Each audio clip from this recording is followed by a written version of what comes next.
ವರಮಹಾಲಕ್ಷ್ಮಿ ಯಂತ್ರ, ವರಮಹಾಲಕ್ಷ್ಮಿ ಯಂತ್ರ, ಮಹಾಲಕ್ಷ್ಮಿ ಯಂತ್ರ ಅಂತೀವಿ. ತಾಯ್ತ, ಮಹಾಲಕ್ಷ್ಮಿ ತಾಯ್ತವನ್ನು ನೀವೇ ಮಾಡ್ಕೋಬೋದು. ವರಮಹಾಲಕ್ಷ್ಮಿ ತಾಯ್ತ, ಮಹಾಲಕ್ಷ್ಮಿ ವರಮಹಾಲಕ್ಷ್ಮಿ ತಾಯ್ತವನ್ನು ನೀವೇ, ಯಂತ್ರವನ್ನು ನೀವೇ ಮಾಡ್ಕೋಬೋದು. ಅದನ್ನು ನಾನು ಈ ಒಂದು ಎಪಿಸೋಡಲ್ಲಿ ಹೇಳ್ಕೊಡ್ತೀನಿ. ವರಮಹಾಲಕ್ಷ್ಮಿ ಭಾಳ ಉಪಯೋಗ. ಆ ಒಂದು ವರಮಹಾಲಕ್ಷ್ಮಿಯ ತಾಯ್ತ ಯಂತ್ರ ಏನಿದೆ ಅದನ್ನು ನಾನು ಈ ಎಪಿಸೋಡಲ್ಲಿ ಹೇಳ್ಕೊಡ್ತೀನಿ. ಬೀಜಾಕ್ಷರ ಮಂತ್ರವನ್ನು ಕೊಡ್ತೀನಿ. ನೀವೇ ಹೇಗೆ ಅದನ್ನು ತಯಾರು ಮಾಡೋದು ಯಂತ್ರವನ್ನು ತಾಯ್ತವನ್ನು ಅಂತ ಹೇಳ್ಕೊಡ್ತೀನಿ. ಈ ವಿಡಿಯೋನ ಕೊನೆವರೆಗೂ ನೋಡಿ. ಓಂ ಶಾಂತಿ. ವೀಕ್ಷಕರೇ, ಅಭಿಮಾನಿಗಳೇ, ಮಿತ್ರರೇ, ಭಕ್ತರೇ, ಗುರುಮಕ್ಕಳೇ, ನಿಮ್ಮೆಲ್ಲರಿಗೂ ಒಳ್ಳೆಯದಾಗಲಿ. ಓಂ ಶ್ರೀ ಅನಂತ ಪದ್ಮಾವತಿ ಅನಂತ ಲಕ್ಷ್ಮಿ ಅನಂತ ಪದ್ಮನಾಭ ಸ್ವಾಮಿ ಸಮೇತ ಓಂ ಶ್ರೀ ಮೂಲಾಧಾರ ಸ್ವಾಮಿ ಸಿದ್ಧಿ ಬುದ್ಧಿ ಧೂಮ್ರಕೇತು ಕಲಿಕೆ ಚಿಂತಾರೋ ವಿದ್ಯಾ ಮಹಾಗಣಾಧಿಪತಿ ಓಂ ಶ್ರೀ ಸುಕಾಲಾಭ ದೇವತಾ ಸಂತೋಷಮತ ಶ್ರೀ ಎಲ್ಲಿಮತ್ ದೇವಸೇನಮತ್ ಕುಮಾರಸ್ವಾಮಿ ಹಾಗೂ ಸಂತೋಷಮತಿ ಮುಷ್ಕರಾಜ್ ಮಯೂರ ದೇವತಾ ವಾಹನಗಳು ಹಾಗೂ ನಂದಾನಂದಿತ ಇತ್ಯಾದಿ ವಾಹನ ಗಣಗಳು ಹಾಗೂ ಕಾಮಧೇನು ಕಲ್ಪವೃಕ್ಷ ತುಳಸಿ ಬಿಲ್ವ ಬೇವು ಅರಳಿ ಹಾರ್ಯ ತಪಸ್ಯ ಗರ್ಗೆ ದೂರ್ವೇಶಮಿ ಮುತ್ತುಗ ವನಸ್ಪತಿ ವೃಕ್ಷ ದೇವತಾದಿ ಸಕಲ ಋಷಿಮುನಿ ಗುರು ಸಾಧು ಸಂತ ಯತೀಂದ್ರ ಯೋಗೀಂದ್ರರ ಸಮೇತ ಓಂ ಶ್ರೀ ಪಾರ್ವತಿ ಪರಮೇಶ್ವರಾಯ್ ಹಾಗೂ ಬ್ರಾಹ್ಮಿ ಶಕ್ತಿ ಹರಶಕ್ತಿ ಶಿವಶಕ್ತಿ ಓಂ ಶ್ರೀ ವರಮಹಾಲಕ್ಷ್ಮಿ ಜಗನ್ಮಾತೆ ಆದಿಶಕ್ತಿ ಪರಾಶಕ್ತಿ. ವರಮಹಾಲಕ್ಷ್ಮಿ ಹಬ್ಬ ಪ್ರತಿ ವರ್ಷ ಮಾಡ್ತೀರ, ಸಂತೋಷ ಮಾಡಿ. ಆದರೆ ವರಮಹಾಲಕ್ಷ್ಮಿ ಹಬ್ಬ ಅಂದರೆ ಅದಕ್ಕೊಂದು ಕಥೆ ಹೇಳ್ತಾರೆ. ಸಾಕಷ್ಟು ಮಂದಿ ಕಥೆಗಳು ಹೇಳ್ತಾರೆ. ನಿಮ್ಗೆ ಗೊತ್ತಿರೋಂಥ ವಿಚಾರ. ಯಾವುದೇ ಹಬ್ಬ ಆಗಲಿ ಅದಕ್ಕೆ ಕಥೆಗಳು ಹೇಳ್ತಾರೆ. ಹಾಗೆ ಹಬ್ಬದ ದಿನ ಏನೋ ಒಂದು ಮಾಡಿ ತಿಂತಾರೆ. ಓಕೆ, ಇರಲಿ. ವರಮಹಾಲಕ್ಷ್ಮಿ ಒಟ್ಟಿನಲ್ಲಿ ಬೇಕು, ಎಲ್ಲರಿಗೂ ಬೇಕು. ಒಬ್ಬ ಕೆಳವರ್ಗ ತಳಮಟ್ಟದಲ್ಲಿರುವ ಒಬ್ಬ ಸಾಮಾನ್ಯ ವ್ಯಕ್ತಿ ಜೀವಿಯಿಂದ ಮೇಲ್ಮಟ್ಟದಲ್ಲಿರುವ ಒಂದು ಸಾಮಾನ್ಯ ವ್ಯಕ್ತಿ ಜೀವಿ ಶಕ್ತಿವರೆಗೂ ಎಲ್ಲರಿಗೂ ಏನು ಬೇಕಾ? ವರಮಹಾಲಕ್ಷ್ಮಿ ಬೇಕು, ಆಶೀರ್ವಾದ ಬೇಕು. ವರ ವರ ವರ ವರ ಅಂತೀವಿ ಅಲ್ವಾ? ವರ ಇಲ್ಲದೆ ನಾವು ನಮ್ಮ ಜೀವನದಲ್ಲಿ ಏನು ಸಕ್ಸಸ್ ಮಾಡೋಕ್ಕಾಗಲ್ಲ. ವರಮಹಾಲಕ್ಷ್ಮಿ ಇಲ್ಲದೆ ನಾವೇನು ನಮ್ಮ ಜೀವನದಲ್ಲಿ ಸಾಧಿಸೋಕ್ಕಾಗಲ್ಲ. ವರಮಹಾಲಕ್ಷ್ಮಿ ಯಂತ್ರ, ವರಮಹಾಲಕ್ಷ್ಮಿ ಯಂತ್ರ, ಮಹಾಲಕ್ಷ್ಮಿ ಯಂತ್ರ ಅಂತೀವಿ. ತಾಯ್ತ, ಮಹಾಲಕ್ಷ್ಮಿ ತಾಯ್ತವನ್ನು ನೀವೇ ಮಾಡ್ಕೋಬೋದು. ವರಮಹಾಲಕ್ಷ್ಮಿ ತಾಯ್ತ, ಮಹಾಲಕ್ಷ್ಮಿ ವರಮಹಾಲಕ್ಷ್ಮಿ ತಾಯ್ತವನ್ನು ನೀವೇ, ಯಂತ್ರವನ್ನು ನೀವೇ ಮಾಡ್ಕೋಬೋದು. ಅದನ್ನು ನಾನು ಈ ಒಂದು ಎಪಿಸೋಡಲ್ಲಿ ಹೇಳ್ಕೊಡ್ತೀನಿ. ವರಮಹಾಲಕ್ಷ್ಮಿ ಭಾಳ ಉಪಯೋಗ. ಆ ಒಂದು ವರಮಹಾಲಕ್ಷ್ಮಿಯ ತಾಯ್ತ ಯಂತ್ರ ಏನಿದೆ ಅದನ್ನು ನಾನು ಈ ಎಪಿಸೋಡಲ್ಲಿ ಹೇಳ್ಕೊಡ್ತೀನಿ. ಬೀಜಾಕ್ಷರ ಮಂತ್ರವನ್ನು ಕೊಡ್ತೀನಿ. ನೀವೇ ಹೇಗೆ ಅದನ್ನು ತಯಾರು ಮಾಡೋದು ಯಂತ್ರವನ್ನು ತಾಯ್ತವನ್ನು ಅಂತ ಹೇಳ್ಕೊಡ್ತೀನಿ. ಈ ವಿಡಿಯೋನ ಕೊನೆವರೆಗೂ ನೋಡಿ. ಹೇಳ್ಕೊಡ್ತೀನಿ. ಮಹಾಲಕ್ಷ್ಮಿ ಎಲ್ಲರಿಗೂ ಬೇಕು, ನಿಮ್ಗೆ ಗೊತ್ತಿರೋ ವಿಚಾರ. ಆದರೆ ವರಮಹಾಲಕ್ಷ್ಮಿ ಹೇಗೆ? ಮಹಾಲಕ್ಷ್ಮಿ ಬೇರೆನಾ, ವರಮಹಾಲಕ್ಷ್ಮಿ ಬೇರೆನಾ? ಅಷ್ಟೈಶ್ವರ್ಯ ಮಾತೆ ಬೇರೆನಾ, ಅಷ್ಟೈಶ್ವರ್ಯ ಮಹಾಲಕ್ಷ್ಮಿ ಬೇರೆನಾ? ಅಷ್ಟಲಕ್ಷ್ಮಿ ಅಂತೀರ. ಇಲ್ಲಿ ಕನ್ಫ್ಯೂಷನ್ಸ್ ಇರ್ತದೆ ನಿಮಗೆ ಸ್ವಲ್ಪ ಅಲ್ವಾ? ನೋಡಿ, ಮೊದಲು ನಾವು ಯಂತ್ರ ತಾಯ್ತ ಇದ್ರ ಬಗ್ಗೆ ನಾವು ಬರಿಬೇಕಾದ್ರೆ ಅದ್ರ ಬಗ್ಗೆ ಸರಿಯಾಗಿ ನಾವು ತಿಳ್ಕೊಬೇಕು ಅಲ್ವಾ? ತಾಯ್ತ ಬಗ್ಗೆ, ಯಂತ್ರದ ಬಗ್ಗೆ, ಬೀಜಾಕ್ಷರ ಮಂತ್ರ ಬಗ್ಗೆ ತಿಳ್ಕೊಬೇಕು. ಆದರೆ ಅದರ ಶಕ್ತಿ ಅಂಥದ್ದು ಮಹಾಲಕ್ಷ್ಮಿ ಮಂತ್ರ, ಬೀಜಾಕ್ಷರ ಮಂತ್ರ. ಹಾಗಿದ್ರೆ ಮಹಾಲಕ್ಷ್ಮಿ ಶಕ್ತಿ ಅಂಥದ್ದು ನೋಡೋಣ ಒಂದು ಸಾರಿ, ಓಕೆನಾ? ಆಮೇಲೆ ನೀವು ಈ ಮಹಾಲಕ್ಷ್ಮಿ ಬಗ್ಗೆ ತಿಳ್ಕೊಂಡು ತಾಯ್ತನ ನೀವು ಕೈಯಲ್ಲಿ ಕಟ್ಕೊಳ್ಳಿ, ಕುತ್ತಿಗೆಯಲ್ಲಿ ಹಾಕ್ಕೊಳ್ಳಿ, ಅಥವಾ ತಾಯ್ತ ನೀವೇ ತಯಾರು ಮಾಡಿ ಬೇರೆಯವ್ರಿಗೆ ಕೊಡ್ರಿ. ಆಗ ಅದಕ್ಕೊಂದು ಬೆಲೆ ಇರ್ತದೆ, ಅದಕ್ಕೊಂದು ಮಹತ್ವ ಇರ್ತದೆ. ಅದಕ್ಕೆ ಫಸ್ಟು ತಾಯ್ತ ರೆಡಿ ಮಾಡೋರು, ತಾಯ್ತ ಕಟ್ಕೊಳ್ಳೋರು ಮೊದಲು ಅದ್ರ ಬಗ್ಗೆ ತಿಳ್ಕೊಬೇಕು, ಏನು ಶಕ್ತಿ ಇದೆ ಅಂದ್ಬಿಟ್ಟು. ಅದಕ್ಕೆ ಮಹಾಲಕ್ಷ್ಮಿ ತಾಯ್ತದ ಬಗ್ಗೆ ನಾವು ಇವತ್ತು ತಿಳ್ಕೊಳ್ಳೋಣ. ಅದ್ರ ಬಗ್ಗೆ ನಾನು ನಿಮ್ಗೆ ತಿಳಿಸ್ಕೊಡ್ತೀನಿ, ವಿವರವಾಗಿ ತಿಳಿಸ್ಕೊಡ್ತೀನಿ. ಕೊನೆಯವರೆಗೂ ವಿಡಿಯೋ ನೋಡಿ, ಓಕೆನಾ? ಹಾಗೆ ಹಿಂದಿನ ವಿಡಿಯೋಗಳು ತಾಯ್ತಗಳು ಮಹಾಸರಸ್ವತಿದು, ಬ್ರಾಹ್ಮಿ ಶಕ್ತಿದು ಹಿಂದೆ ವಿಡಿಯೋ ಅಪ್ಲೋಡ್ ಮಾಡಿದ್ದೀನಿ. ನೋಡಿಲ್ಲ ಅಂದರೆ ಅದು ನೋಡಿ. ಅದಕ್ಕೂ ಮೊದಲು ಒಂದು ವಿಡಿಯೋ ಮಾಡಿದ್ದೀನಿ ತಾಯಿತ ಬಗ್ಗೆ, ಅದು ನೋಡಿ. ಓಕೆನಾ? ಸರ್ವ ಕಾರ್ಯ ಸಂಕಲ್ಪ ಸಿದ್ಧಿ, ಸರ್ವ ಸಂಕಲ್ಪ ಕಾರ್ಯಸಿದ್ಧಿದು ಒಂದು ವಿಡಿಯೋ ಪೋಸ್ಟ್ ಹಾಕಿದ್ದೀನಿ, ಅದು ನೋಡಿ. ಆಮೇಲೆ ಬ್ರಾಹ್ಮಿ ಶಕ್ತಿ ಸರಸ್ವತಿ, ಅದು ನೋಡಿ. ಈಗ ಇದು ಮಹಾಲಕ್ಷ್ಮಿ, ವರಮಹಾಲಕ್ಷ್ಮಿ ಅಂದರೆ ಹರಿಶಕ್ತಿದು ನೋಡೋಣ. ನೋಡಿ, ನೀವು ಚಿಕ್ಕ ಹುಡುಗರಿಂದ ದೇವತೆಗಳನ್ನು ನಂಬಿದ್ದೀರ, ದೇವತೆಗಳ ಬಗ್ಗೆ ತಿಳ್ಕೊಂಡಿದ್ದೀರ, ಒಪ್ಕೊಳ್ತೀನಿ. ಹಾಗೆ ಗುರುಗಳು, ಸಾಧುಗಳು, ಸನ್ಯಾಸಿಗಳ ಬಗ್ಗೆನೂ ತಿಳ್ಕೊಂಡಿದ್ದೀರ, ಅದು ಒಪ್ಕೊಳ್ತೀನಿ. ಅವರೆಲ್ಲರ ಆಶೀರ್ವಾದ ನಿಮಗಿರುತ್ತೆ, ಅದು ಕೂಡ ಒಪ್ಕೊಳ್ತೀನಿ ಅಲ್ವಾ? ಯಾಕೆ ಆಶೀರ್ವಾದ ತಗೊಳ್ತೀರಾ ನೀವು? ಒಳ್ಳೆಯದಾಗಲಿ ಅಂತ. ಯಾರ್ಯಾರ ಹತ್ರ ತಗೊಳ್ತೀರಾ? ಅಣ್ಣ ಅತ್ತಿಗೆ, ಅಕ್ಕ ಭಾವ, ಚಿಕ್ಕಪ್ಪ ಚಿಕ್ಕಮ್ಮ, ದೊಡ್ಡಪ್ಪ ದೊಡ್ಡಮ್ಮ, ಹಾಗೆ ತಾತ ಅಜ್ಜಿ, ಅಪ್ಪ ಅಮ್ಮ ಅಲ್ವಾ? ನಿಮಗೇನು ದೊಡ್ಡವರು ಯಾರನ್ನ ಗುರುಗಳಿದ್ರೆ, ಹಿರಿಯರಿದ್ರೆ, ಅಕ್ಕಪಕ್ಕ ಮನೆಯವರು, ಗೊತ್ತಿರೋ ಬಂಧುಗಳಿದ್ರೆ ಅವ್ರ ಹತ್ರ ನೀವು ಆಶೀರ್ವಾದ ತಗೊಳ್ತೀರ ಅಲ್ವಾ? ಅವರು ಪಾಪ ನಿಮ್ಮ ಮೇಲೆ ಪ್ರೀತಿಯಿಂದ, ನಿಮ್ಮ ಮೇಲೆ ಇಷ್ಟಪಟ್ಟು ಅವ್ರು ಆಶೀರ್ವಾದ ಮಾಡ್ತಾರೆ. ಇದು ಒಂದು ರೀತಿಯಲ್ಲಿ ಬಂಧುಗಳು ನಿಮಗೆ ಆಶೀರ್ವಾದ ಮಾಡೋದು ಒಂದು ರೀತಿಯಲ್ಲಿ. ಎರಡನೇ ರೀತಿ, ನೀವು ಯಾವುದೋ ಒಂದು ಜಪ ತಪ ಮಾಡ್ತೀರ, ಯಾವುದೋ ಒಂದು ಕಾರ್ಯಸಿದ್ಧಿ ಆಗಬೇಕು, ಏನೋ ವಿಘ್ನೇಶ್ವರ ಶಕ್ತಿನೋ, ಕುಮಾರಸ್ವಾಮಿ ಶಕ್ತಿನೋ, ಬ್ರಾಹ್ಮಿ ಶಕ್ತಿನೋ, ಹರಿಶಕ್ತಿನೋ, ಶಿವಶಕ್ತಿನೋ ಆ ದೇವತೆಗಳು ಇಲ್ಲ ನಿಮಗೆ ಕನಸಿನಲ್ಲಿ ಕಾಣಿಸ್ಕೊತಾರೋ, ಇಲ್ಲ ನೀವು ಧ್ಯಾನ ಮಾಡೋವಾಗ ಎಲ್ಲೋ ಒಂದು ಕಡೆ ಹಂಗೆ ಬಂದು ಹೋಗ್ತಾರೋ ಆಶೀರ್ವಾದ ಮಾಡಿ, ಅಥವಾ ನೀವು ಎಲ್ಲೋ ಒಂದು ಮಲ್ಕೊಂಡು ನಿದ್ದೆ ಮಾಡೋವಾಗ ಕನಸಿನಲ್ಲಿ ಬಂದು ಆಶೀರ್ವಾದ ಮಾಡ್ತಾರೋ, ಅಥವಾ ಎಲ್ಲ ಪೂಜೆ ಮಾಡೋವಾಗ ನಿಮ್ಗೆ ಏನಾನ ಹಂಗೆ ಕಾಣಿಸ್ಕೊಂಡು ಹಂಗೆ ಹೋಗ್ತಾರೆ ಆಶೀರ್ವಾದ ಮಾಡಿ, ಅಥವಾ ಯಾವುದೋ ಒಂದು ಪ್ರಾಣಿ, ಯಾವುದೋ ಒಂದು ಪಕ್ಷಿ, ಯಾರೋ ಒಬ್ಬ ಮನುಷ್ಯ, ಯಾವುದೋ ಒಂದು ಹೆಂಗಸೋ ಗಂಡಸೋ ಯಾವುದೋ ಒಂದು ರೂಪದಲ್ಲಿ ಒಳ್ಳೆಯವರು, ಬಡವರಾಗಿಯೋ ಶ್ರೀಮಂತರಾಗಿ ಯಾವುದೋ ಒಂದು ರೀತಿಯಲ್ಲಿ ಒಬ್ಬ ಒಳ್ಳೆಯ ವ್ಯಕ್ತಿಯಾಗಿ ನಿಮ್ಮ ಹತ್ರ ಬಂದು ಆಶೀರ್ವಾದ ಮಾಡಿ ಹೋಗಿರ್ತದೆ. ಯಾರು? ದೇವತೆಗಳು, ಗುರುಗಳು. ಅದು ನಿಮ್ಗೆ ಗೊತ್ತಿರಲ್ಲ. ಆದರೆ ಅದು ಫಲಕಾರಿ ಆಗಬೇಕಲ್ಲ. ನಿಮ್ಮ ಕನಸಿನಲ್ಲಿ ಬಂದಿದೆಯೋ, ಕೂತ್ಕೊಂಡು ಧ್ಯಾನ ಮಾಡೋವಾಗ ಅವ್ರು ಬಂದು ಆಶೀರ್ವಾದ ಮಾಡಿದಂಗೆ ಆಯಿತು, ಅಥವಾ ಯಾವುದೋ ಒಂದು ಅನುಭವ ಆಯಿತು, ಜಪ ಮಾಡೋವಾಗ ಧ್ಯಾನ ಮಾಡೋವಾಗ ಆಶೀರ್ವಾದ ಮಾಡಿದಂಗೆ, ಅದು ನಿಮ್ಗೆ ಗೊತ್ತಿರಲ್ಲ. ಗೊತ್ತಿರಲೂಬೋದು. ಆದರೆ ಎಲ್ಲ ಆಶೀರ್ವಾದ ಸಿಕ್ಕಿದೆ, ಇನ್ನೇನು ನನಗೆ ಆಗೋಯ್ತು ಅನ್ನೋ ಥರ ಅಲ್ಲ, ತಿಳ್ಕೊಳ್ಳಿ. ನೋಡಿ, ಎಲ್ಲ ಸಿಕ್ಬಿಟ್ಟಿದೆ ಆಶೀರ್ವಾದ. ಅವರು ಆಶೀರ್ವಾದ ಮಾಡಿದ್ರು, ಇವರು ಆಶೀರ್ವಾದ ಮಾಡಿದ್ರು, ಅವ್ರ ಕನಸಿನಲ್ಲಿ ಬಂದರು, ಆ ದೇವತೆ ಕನಸಲ್ಲಿ ಬಂತು, ಈ ಗುರುಗಳ ಕನಸಲ್ಲಿ ಬಂದರು, ನಾನು ಧ್ಯಾನ ಮಾಡೋವಾಗ ಅನುಭವ ಆಯಿತು, ನನಗೆ ಅನುಭೂತಿ ಆಯಿತು, ಆ ಅನುಭೂತಿ ಆಯಿತು, ಈ ಅನುಭೂತಿ ಆಯಿತು ಅಂದರೆ ಆಗೋದಿಲ್ಲ. ಆದರೆ ನಿಮಗೆ ಯಾರೇ ನೀವು ತಪಸ್ಸು ಕೂತು ಆ ಭಗವಂತನೇ ಬಂದು ನಿಂತ್ಕೊಂಡು ಏನು ಬೇಕೋ ವರ ಕೇಳು ಮಗನೇ ಅಂದರೂ ಕೂಡ, ನಿಮ್ಗೆ ವರ ಕೊಟ್ಟು ಹೋದರೂ ಕೂಡ ಅದು ಕೂಡ ನಿಮಗೆ ಫಲಕಾರಿ ಆಗಲ್ಲ ಅಷ್ಟು ಈಸಿಯಾಗಿ. ನೆನಪಿಟ್ಕೊಳ್ಳಿ. ಹೌದಾ ಅಂತೀರಾ? ಹೌದು, ನಿಜ. ಅವರು ವರ ಕೊಟ್ಟು ಹೋಗ್ತಾರೆ, ನಿಮ್ಮ ಮನೆಯಲ್ಲಿ ದೊಡ್ಡವರು ಎಲ್ಲ ಅವರು ಇವರು ಆಶೀರ್ವಾದ ಮಾಡ್ತಾರೆ, ಇನ್ನೊಬ್ಬರು ಮತ್ತೊಬ್ಬರು ಗುರುಗಳೆಲ್ಲ ಆಶೀರ್ವಾದ ಮಾಡ್ತಾರೆ, ಬಂಧುಗಳು, ಗುರು ಹಿರಿಯರು. ಅಷ್ಟಕ್ಕೆ ನಿಮ್ಮ ಫಲ ಸಿಗಲ್ಲ. ಆದರೆ ವರಮಹಾಲಕ್ಷ್ಮಿ ಅಂತ ಒಬ್ಬಳಿರ್ತಾಳೆ, ವರ ಕೊಡ್ತಕ್ಕಂಥವಳು ಒಬ್ಬಳು ಇರ್ತಾಳೆ, ವರಮಹಾಲಕ್ಷ್ಮಿ. ಆಕೆ ಸಿದ್ಧಿದಾತಳು ಅಂದರೆ ಶಕ್ತಿದಾತಳು. ಇಷ್ಟು ದಿನ ನಿಮಗೇನೆಲ್ಲ ಸಂಕಲ್ಪ, ಏನೆಲ್ಲ ಕಾರ್ಯಸಿದ್ಧಿಗಳಾಗಿದೆ, ಯಾರು ಆಶೀರ್ವಾದ ಮಾಡಿದ್ದಾರೆ, ಅದಕ್ಕೊಂದು ಪೂರ್ಣ ಪ್ರಮಾಣದ ಆಶೀರ್ವಾದ. ಪೂರ್ಣ ಪ್ರಮಾಣ ಅಂದರೆ ಫೈನಲ್ ಅಂತಿರಲ್ಲ ನೀವು. ಇಷ್ಟು ದಿನ ಆಗಿದ್ದು ಬರೀ ಸೆಮಿಫೈನಲ್ಗಳಷ್ಟೇ, ನಿಮಗೆ ಟೆಸ್ಟ್ಗಳು ಸೆಮಿಫೈನಲ್ಗಳಾಗಿದ್ದು. ಈಗ ಫೈನಲ್ ವರಮಹಾಲಕ್ಷ್ಮಿ. ಈ ಕಾರಣದಿಂದ ವರಮಹಾಲಕ್ಷ್ಮಿಯನ್ನು ನಾವು ಪೂಜಿಸಬೇಕು. ಅದು ವರ್ಷಕ್ಕೊಂದು ಸಾರಿ ಹಬ್ಬ ಬರುತ್ತೆ. ಅದರಲ್ಲೂ ಶುಕ್ರವಾರ ಬಂದರೆ ಭಾಳ ವಿಶೇಷ. ನೀವು ಪ್ರತಿ ವರ್ಷ ನೋಡಿ ಶುಕ್ರವಾರನೇ ಬರೋದು, ಗೊತ್ತಾಯ್ತಾ? ಅದಕ್ಕೆ ಆಕೆಯನ್ನು ನಾವು ಆರಾಧಿಸ್ಬೇಕು.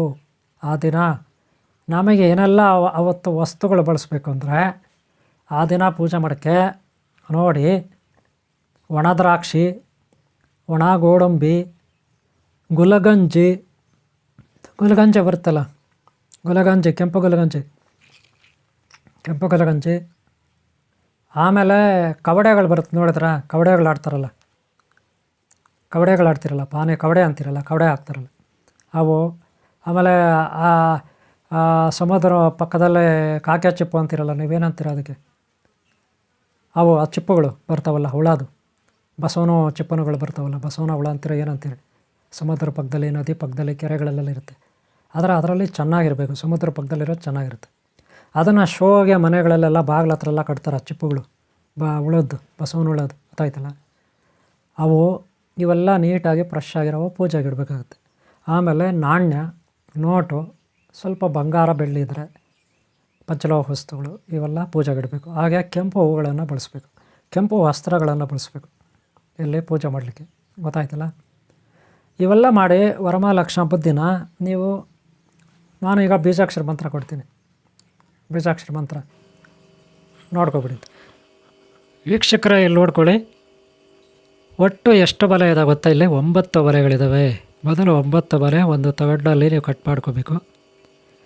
ಮೊದಲು ಮಧ್ಯದ ಮನೆಯಲ್ಲಿ ಓಂ ಶ್ರೀ ಮೇಲ್ಗಡೆಗೆ ಹೋಗಬೇಕು. ಆಮೇಲೆ ರೈಟಿಗೆ ಬರಬೇಕು, ಕ್ಲೀಮ್, ಮತ್ತು ಕೆಳಗಡೆಗೆ ಬರಬೇಕು ರೀಂ, ಮತ್ತು ಸ್ವಾಹ. ಇಲ್ಲೊಂದು ಸಾರಿ ನೋಡಿ, ಓಂ ಮೇಲ್ಗಡೆಗೆ ಹೋಗಿ ಶ್ರೀ, ಮತ್ತು ರೈಟಿಗೆ ಬರಲಿ ಕ್ಲೀಮ್, ಮತ್ತು ಕೆಳಗಡೆ ಬರಲಿ ರೀಂ, ಮತ್ತು ಕೆಳಗಡೆಗೆ ಬರಲಿ ಸ್ವಾಹ. ಇದು ರೈಟ್ ಸೈಡು. ಈಗ ಲೆಫ್ಟ್ ಹೋಗೋಣ. ಓಂ ಕೆಳಗಡೆಗೆ ಬರಲಿ ಶ್ರೀ, ಮತ್ತು ಲೆಫ್ಟಿಗೆ ಬರಲಿ ಬೂರ್, ಮತ್ತು ಮೇಲ್ಗಡೆಗೆ ಹೋಗಿ ಭುವ, ಮತ್ತು ಮೇಲ್ಗಡೆ ಹೋಗಿ ಸ್ವಾಹ. ಈಗ ಭತ್ತ ಮೇಲೆ ನೋಡ್ಕೊಳ್ಳಿ. ಮೊದಲು ಮಧ್ಯದಲ್ಲಿ, ಆಮೇಲೆ ಮೇಲ್ಗಡೆಗೆ ಹೋಗಬೇಕು, ಆಮೇಲೆ ರೈಟಿಗೆ ಬರಬೇಕು, ಆಮೇಲೆ ಕೆಳಗಡೆ ಫುಲ್ಲು ಸ್ವಾಹವರು ಬರಬೇಕು. ಓಕೆಲ್ಲ? ಓಂ ಮೇಲ್ಗಡೆ ಹೋಗಿ ಶ್ರೀ, ಮತ್ತು ರೈಟಿಗೆ ಬರಲಿ ಕ್ಲೀಮ್, ಮತ್ತು ಕೆಳಗಡೆ ಬರಲಿ ರೀಂ, ಮತ್ತು ಕೆಳಗಡೆಗೆ ಬರಲಿ ಸ್ವಾಹ. ಇದು ಓಮಿಂದ ಮೇಲ್ಗಡೆ ಹೋಗಿ ರೈಟಿಗೆ ಬಂದು ಕೆಳಗಡೆ ಸ್ವಾಹವರೆಗೂ ಬರೋದು ಒಂದು ಟೈಪು. ಇದು ಬಲಗಡೆ ಟೈಪ್ ಆಯಿತು. ಈಗ ಎಡಗಡೆ ಟೈಪು, ಕೆಳಗಡೆಗೆ ಬಂದು ಎಡಗಡೆ ಹೋಗಿ ಮೇಲೆ ಹೋಗೋದು ಸ್ವಾಹವರೆಗೂ. ಓಕೆಲ್ಲ? ಈಗ ಶುರು ಮಾಡೋಣ. ಓಂ ಮತ್ತು ಕೆಳಗಡೆಗೆ ಬರಲಿ ಶ್ರೀ, ಮತ್ತು ಲೆಫ್ಟಿಗೆ ಬರಲಿ ಬೋರ್, ಮತ್ತು ಮೇಲ್ಗಡೆಗೆ ಹೋಗಿ ಭುವ, ಮತ್ತು ಮೇಲ್ಗಡೆ ಹೋಗಿ ಸ್ವಾಹ. ಈಗ ಗೊತ್ತಾಯ್ತಲ್ಲ?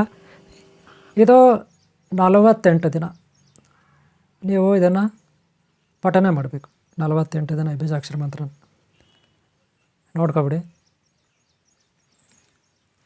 48 ದಿನ ಗೊತ್ತಾಯ್ತಲ್ಲ? ಪ್ರತಿದಿನ 500 ಬಾರಿ, ಕನಿಷ್ಠ 500ರಿಂದ 1000, 1000 ಒಂದು ದಿನಕ್ಕೆ. ಒಂದು ಸಾರಿ ಕೂತ್ಕೊಂಡ್ರೆ 10 ನಿಮಿಷ ಧ್ಯಾನ ಮಾಡಬೇಕು. ಆ ಮಂತ್ರವನ್ನು, ಬೀಜಾಕ್ಷರ ಮಂತ್ರವನ್ನು ಒಂದು ಸಾರಿ ನೀವು ಕೂತ್ಕೊಂಡ್ರೆ 10 ನಿಮಿಷ ಹೇಳ್ಕೋಬೇಕು. ಮುಂದ್ಗಡೆ ವರಮಹಾಲಕ್ಷ್ಮಿ ಅಂದರೆ ಮಹಾಲಕ್ಷ್ಮಿ ಫೋಟೋ, ಅಷ್ಟೈಶ್ವರ್ಯ ಮಾತೆ ಲಕ್ಷ್ಮಿ ಇರ್ತಾಳಲ್ಲ, ಅದರಲ್ಲಿ ವರಮಹಾಲಕ್ಷ್ಮಿ ಫೋಟೋ ಇಟ್ಕೊಳ್ಳಿ. ಅಥವಾ ಆದಿಶಕ್ತಿ, ಪರಾಶಕ್ತಿ, ಅಥವಾ ಚಾಮುಂಡೇಶ್ವರಿ ಇಟ್ಕೊಂಡ್ರೂ ನಡೀತದೆ. ಆಕೆಯೇ ವರಮಹಾಲಕ್ಷ್ಮಿ.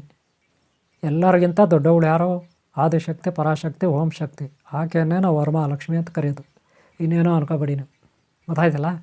ಆಕೆಯ ಎಲ್ಲ ಪ್ರತಿರೂಪಗಳೇ ಈ 8 ಲಕ್ಷ್ಮಿಗಳು. ಹಾಗೆ 3 ಮಾತೆಯರು, ಪಾರ್ವತಿ, ಪರಮೇಶ್ವರಿ. ಪಾರ್ವತಿ, ಮಹಾಲಕ್ಷ್ಮಿ, ಸರಸ್ವತಿ. ಒಟ್ಟಾರೆ ಗಾಯತ್ರಿ, ಒಟ್ಟಾರೆ ಆದಿಶಕ್ತಿ, ಪರಾಶಕ್ತಿ, ವರಮಹಾಲಕ್ಷ್ಮಿ, ವರ ಕೊಡ್ತಕ್ಕಂಥವ್ರು. ಹಾಗೆ ಆದಿಶಕ್ತಿ, ಪರಾಶಕ್ತಿ ಎಲ್ಲ ಜೀವರಾಶಿಗಳಿಗೂ, ಎಲ್ಲ ಶಕ್ತಿಗಳಿಗೂ ಆಧಾರಭೂತಗಳು.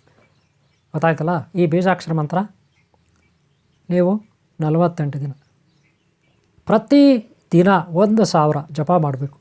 ಅಂದರೆ ಒಂದು ಬಾರಿ 10 ನಿಮಿಷ ಕೂತ್ಕೊಳ್ಳಿ. ಒಂದು ಟೈಮ್ 10 ನಿಮಿಷ ಕೂತ್ಕೊಂಡ್ರೆ ಟೈಮ್ ನೋಡ್ಕೊಳ್ಳಿ, ವಾಚು ಇಲ್ಲ ಮೊಬೈಲಲ್ಲಿ. ಈ ಬೀಜಾಕ್ಷರ ಮಂತ್ರನ ಬರೆದು ಇಟ್ಕೊಳ್ಳಿ, ನಿಮ್ಮ ಮುಂದುಗಡೆ ಇಟ್ಕೊಬಿಡಿ, ಬರೆದು ಚೀಟಿನಲ್ಲಿ ಹೇಳ್ಕೊಳ್ಳಿ. ಒಂದು ಸಾರಿ ಕೂತ್ಕೊಂಡ್ರೆ 10 ನಿಮಿಷ.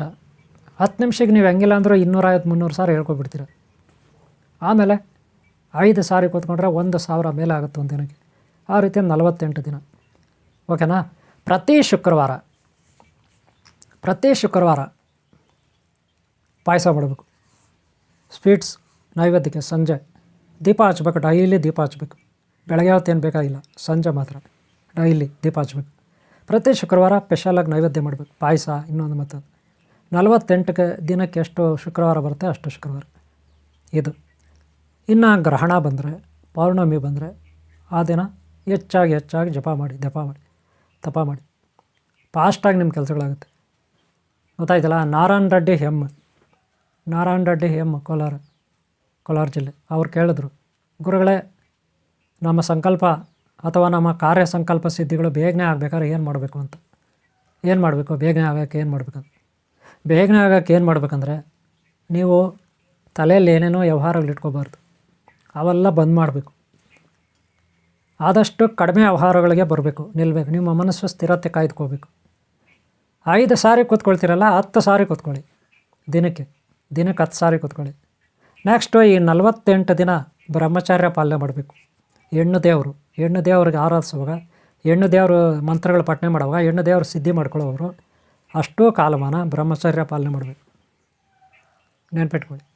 ಮಾಂಸಾಹಾರ ಸೇವನೆ ಮಾಡಬಾರ್ದು, ಡ್ರಿಂಕ್ಸ್ ಮಾಡಬಾರ್ದು, ಇಷ್ಟು ಕೆಟ್ಟ ಮಾತು ಬಾಯಲ್ಲಿ ಬರಬಾರ್ದು. ಗೊತ್ತಾಯ್ತಲ್ಲ? ಒಂದು ದಿನಕ್ಕೆ ನೀವು 10 ಸಾರಿ ಕೂತ್ಕೊಂಡ್ರೆ 10 ನಿಮಿಷ ಎಷ್ಟಾಯಿತು? ಎಷ್ಟಾಯಿತು? 10 100 ನಿಮಿಷ ಆಯಿತು. 1.5 ಗಂಟೆ ಆಯಿತು ಒಂದು ದಿನಕ್ಕೆ ಅಲ್ವಾ? ಬೇಗನೆ ಸಿದ್ಧಿ ಆಗುತ್ತೆ. ನಿಮ್ಮಲ್ಲಿ ಭಕ್ತಿ ಇರಬೇಕು, ನಂಬಿಕೆ ಇರಬೇಕು, ಒಂದು ಮನಸ್ಸು ಸ್ಥಿರತೆ ಇರಬೇಕು. ಕೂತ್ಕೊಂಡ್ರೆ ಗರುಡಗಮ್ಮ ಥರ ಇರಬೇಕು. ಹೆಚ್ಚು ನೀವು ಧ್ಯಾನ ಮಾಡಿದಷ್ಟು ರಾತ್ರಿ ಯಾವಾಗ ಎಚ್ಚರಿಕೆ ಆಗ್ತದೆ ಅವಾಗ ಯಾರಿಗೂ ಎದ್ದು ಕೂತ್ಕೊಂಡು ಅವಾಗ ಧ್ಯಾನ ಮಾಡಬೇಕು, ಅವಾಗ ಜಪ ತಪ ಮಾಡಬೇಕು, ಈ ಮಂತ್ರವನ್ನು ಪಠನೆ ಮಾಡ್ಕೋಬೇಕು. ಈ ರೀತಿ 48 ದಿನ ಆಮೇಲೆ ನೀವೇನು ಮಾಡಬೇಕು ಗೊತ್ತಾ? ಯಂತ್ರ ರೆಡಿ ಮಾಡಬೇಕು. ಯಾವ ರೀತಿ? ಗ್ರಂಥಿಗೆ ಅಂಗಡಿಯಲ್ಲಿ ನಿಮಗೆ ಯಂತ್ರದ ಸೀಟ್ ಸಿಗುತ್ತೆ, ತಾಮ್ರದ್ದು ಯಂತ್ರ ಸೀಟ್ ಅಂತ ಬರುತ್ತೆ, ಸಪ್ರೇಟಾಗಿರುತ್ತೆ ಅದು. ಅದೇ ಒಂದು ಮೆಟೀರಿಯಲಲ್ಲಿ ಮಾಡಿರ್ತಾರೆ, ಸಪ್ರೇಟ್ ಸ್ಪೆಷಲ್ ಮೆಟೀರಿಯಲ್. ಅದನ್ನ ತಗೊಂಡು ಬನ್ನಿ. ಎಷ್ಟು ಬೇಕು ಅಷ್ಟು ಸಣ್ಣ ಪೀಸ್ಗಳು ಕೊಡ್ತಾರೆ. ಚಿಕ್ಕದಾಗಿ 2 ಇಂಚು 3 ಇಂಚು ಸ್ಕ್ವಯರ್ ಫೀಟಲ್ಲಿ ಕೊಡ್ತಾರೆ, ಸ್ಕ್ವಯರ್ ಇಂಚಸ್ಸಲ್ಲಿ ಕೊಡ್ತಾರೆ. 2 ಇಂಚ್ ಸ್ಕ್ವಯರಲ್ಲಿ ಬರ್ತದೆ, 3 ಇಂಚ್ ಸ್ಕ್ವಯರಲ್ಲಿ ತೊಗೊಳ್ಳಿ, ಇಲ್ಲ 2 ಇಂಚ್ ಸ್ಕ್ವಯರಲ್ಲಿ ತೊಗೊಳ್ಳಿ. ಒಂದು ದಬ್ಬಣ, ಒಂದು ಮೊಳೆ ಅಂತೀವಿ, ಮೊಳೆ ತೊಗೊಳ್ಳಿ ದೊಡ್ಡದು. ಆಮೇಲೆ 48 ದಿನ ಆದಮೇಲೆ ಇದನ್ನು ಬರೀರಿ. ನಾನು ಬೀಜಾಕ್ಷರ ಕೊಟ್ಟಿದ್ದೀನಲ್ಲ ಅದನ್ನು ಬರೀರಿ. ಅದ್ರ ಮೇಲೆ ಕರೆಕ್ಟಾಗಿ ಮನೆಗಳು ಮಾಡ್ಕೊಳ್ಳಿ, ಚೌಕಳಿ ಮನೆಗಳು ಮಾಡ್ಕೊಳ್ಳಿ. ಎಷ್ಟು ಮನೆ ಇರುತ್ತೆ ಅಷ್ಟು ಮನೆ. ನಾನು ಎಷ್ಟು ಅಕ್ಷರ ಕೊಟ್ಟಿದ್ದೇನೆ ಅಷ್ಟು ಅಕ್ಷರ ಕ್ರಮಬದ್ಧವಾಗಿ ಬರೀಬೇಕು. ಗೊತ್ತಾಯ್ತಲ್ಲ? ನಾನು ಹೆಂಗಂದ್ರೆ ನಂಗೆ ಬರೋಂಗಿಲ್ಲ, ಕ್ರಮಬದ್ಧವಾಗಿ ಬೀಜಾಕ್ಷರನ ಹೆಂಗೆ ಪಠನೆ ಮಾಡಬೇಕು.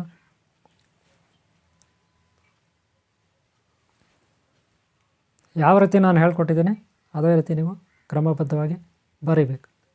ಗೊತ್ತಾಯ್ತಲ್ಲ? ಹೀಗೆ ನೀವು ಬರೆದು ಅದನ್ನು ರೌಂಡಾಗಿ ಸುತ್ತಿ ಆ ಪೈಪಲ್ಲಿ ಹಾಕಿ, ತಾಯ್ತದ ಪೈಪಲ್ಲಿ ಹಾಕಿ ಮುಚ್ಚಳ ಹಾಕಬೇಕು. ಇದೆಲ್ಲ ನಿಮಗೆ ಗ್ರಂಥಿಗೆ ಅಂಗಡಿಯಲ್ಲಿ ಸಿಗುತ್ತೆ, ತೊಗೊಂಡು ಬಂದು ಇಟ್ಕೊಳ್ಳಿ. ಆಮೇಲೆ ದಿನ ನೀವು ಮತ್ತೆ ಅಷ್ಟು ಪಠನೆ ಮಾಡಬೇಕಾ ಅಂತ ಏನಿಲ್ಲ, 48 ದಿನ ಅಷ್ಟೇ. ಆಮೇಲೆ ನೀವು ಬರೀ 108 ಸಾರಿ ಹೇಳಿಬಿಟ್ಟು ಆ ತಾಯ್ತಕ್ಕೆ ಹಣೆ ಮೇಲೆ ಇಟ್ಕೊಂಡು ಯಾರೋ ಕಷ್ಟ ಅಂತ ಬಂದಿರ್ತಾರೆ ಅವ್ರಿಗೆ ಕೊಡಿ. ಅವ್ರು ಕಟ್ಕೋಬೇಕು. ಗೊತ್ತಾಯ್ತಲ್ಲ? ಅವರು ಏನಾದರೂ ಒಳ್ಳೆ ಕೆಲಸಕ್ಕೆ ಹೋದಾಗ ಅದು ಕಟ್ಕೊಂಡು ಹೋಗಲಿ, ಮನೆಗೆ ಬರಲಿ. ಮತ್ತು ಅದನ್ನು ಬಿಚ್ಚಿ ದೇವ್ರ ಮುಂದೆ ಇಡಬೇಕು. ಯಾವುದೇ ಸೂತ್ಕ ಬೀಳಬಾರ್ದು, ಯಾವುದೇ ಅಂಟು ಮುಂಟು ತಗೊಳ್ಬಾರ್ದು ಅಂತಾರೆ. ಸೂತ್ಕ ಎಲ್ಲ ಆಗಬಾರ್ದು.